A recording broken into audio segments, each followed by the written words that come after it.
آئیں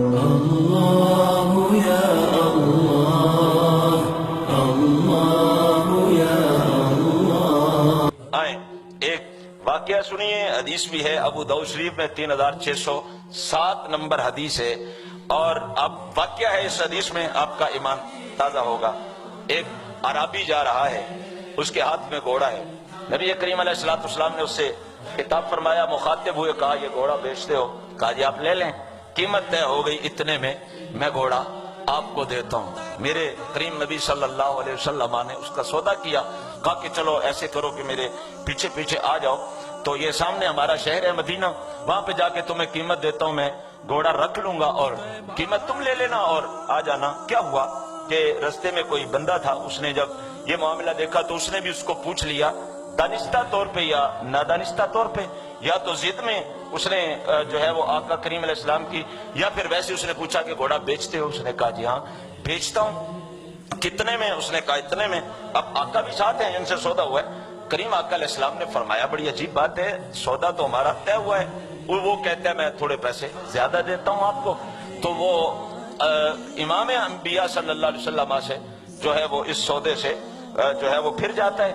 سرکار اس سے استفسار کرتے ہیں کہ یہ کیسی بات ہے کہ سودا تو طے؟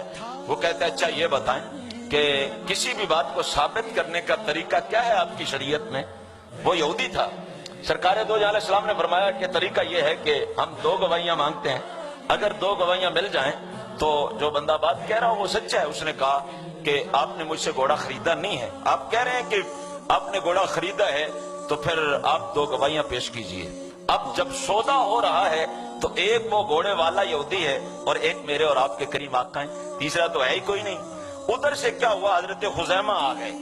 حضرت خزیمہ رضی اللہ تعالیٰ عنہ قریب آئے، کہا حضور خیریت تو ہے، یہ کیسا بحث و مباحثہ چل رہا ہے؟ فرمایا ہم نے اس سے گھوڑا خریدا تھا اور یہ اب پھر گیا ہے سودے سے، کہتے ہیں آپ نے ہم سے گھوڑا ہی نہیں خریدا، تو یہ اب گواہی کی ڈیمانڈ کر رہا ہے، تو ہمارے پاس تو اس وقت کوئی بندہ موجود ہی نہیں تھا۔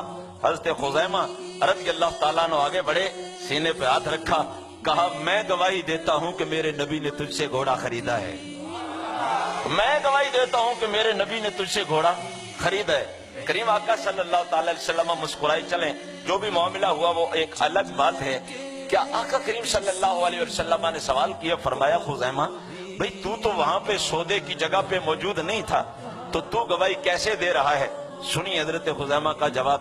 حضرت خزیمہ نگاہیں جھکا کر کے زیر لب مسکرا کے کہتے ہیں حضور یہ تو گھوڑا ہے، حضور رب کو بھی تو نہیں دیکھا تھا، حضور جب ہم نے آپ کے کہنے پہ رب کو مان لیا تو یہ گھوڑا کیا چیز ہے؟ حضور جب ہم نے آپ کے کہنے پہ بن دیکھے رب کو مان لیا ہے تو یہ گھوڑا کیا چیز ہے؟ فَجَعَلَ النَّبِيُّ صلی اللہ علیہ وسلم شہادت خزیمۃ بشہادت رجلین، فرمایا سنو صحابہ، ہر بندے کی ایک گواہی ایک ہی ہوا کرتی ہے، مگر میرے خزیمہ کی گواہی جب بھی ہوگی 2 بندوں کی جگہ ایک گواہی کام کرے گی۔ میرے خزیمہ کی گواہی ایک ہوگی مگر وہ 2 گواہیوں کی جگہ کام کرے گی۔ یہ اختیار کس نے دیا؟ میرے نبی صلی اللہ علیہ وسلم کو یہ اختیارات ہیں وہ جو اللہ نے عطا کیے تھے، پھر زمانہ بیتتا چلا گیا۔ حضرت ابو سرکار دو جہاں علیہ السلام کا وصال ظاہر ہوتا ہے، حضرت ابو بکر صدیق کا دور خلافت آتا ہے، آپ بھی وصال فرما جاتے ہیں، حضرت عمر فاروق رضی اللہ تعالیٰ عنہ امیر المومنین بنتے ہیں، آپ بھی اس دار فانی سے کوچ کرتے ہیں، شہادت کا جام نوش کرتے ہیں، حضرت عثمان غنی کا دور آتا ہے، قرآن پاک کے جمع کرنے کی فکر لاحق ہوتی ہے۔ حضرت عثمان غنی کہتے ہیں جس کے پاس جتنی آیات جمع ہوں وہ لے کر کے آؤ۔ صحابہ آیتیں لا رہے ہیں، کسی کے پاس پتے پہ لکھی ہوئی ہے، کسی کے پاس کپڑے پہ لکھی ہوئی ہے، کسی کے پاس ہڈی پہ لکھی ہوئی ہے، کسی کے پاس درختوں کے چھلکوں پہ لکھی ہوئی ہے۔ صحابہ قرآن پاک جمع کر رہے ہیں۔ حضرت عثمان غنی رضی اللہ تعالی عنہ سیدنا ذو النورین کی بارگاہ میں آپ فرماتے ہیں کہ ہر آیت پہ 2 گواہیاں چاہیے، تم جو بھی لاتے ہو لکھا ہوا اس کے اوپر 2 گواہیاں چاہیے کہ یہ واقعی قرآن کی آیت ہے اور ہم نے نبی کی زبان سے سنا ہے، وگرنہ قرآن میں اس آپ کی دی ہوئی عبارت کو ایڈ نہیں کیا جائے گا۔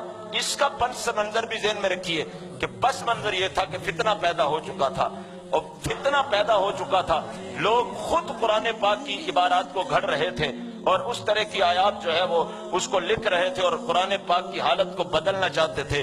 حضرت عثمان غنی نے فرمایا لوگو قرآن کی آیتیں لاؤ مگر تم جو بھی لاؤ اس پہ 2 گواہیاں چاہیے، تو تب قرآن پاک میں اس کو شامل کیا جائے گا۔ حضرت خزیمہ آتے ہیں، آیت لاتے ہیں لقد جاءکم رسول من انفسکم عزیز علیہ ما عنتم حریص علیکم بالمؤمنین رؤوف الرحیم۔ حضرت عثمان غنی فرماتے ہیں خزیمہ گواہیاں لاؤ 2، کہتے ہیں میرے پاس تو 2 گواہیاں نہیں ہیں، میرے پاس تو ایک ہی گواہی ہے۔ پاس کھڑے صحابی نے حضرت عثمان غنی کے کندھے پہ ہاتھ رکھا، کہا خزیمہ سے بھی 2 گواہیاں مانگتے ہو؟ پتہ نہیں خزیمہ کی ایک گواہی کو رسول اللہ نے 2 گواہیوں کو مانا ہوا ہے۔ پھر حضرت خزیمہ رضی اللہ تعالی عنہ کی اس گواہی پہ قرآن مجید کی اس آیت کو قرآن مجید کے دامن سے وابستہ کیا گیا۔ صاحبو یہ اختیارات تھے میرے اور آپ کے کریم آقا صلی اللہ علیہ وسلم کے۔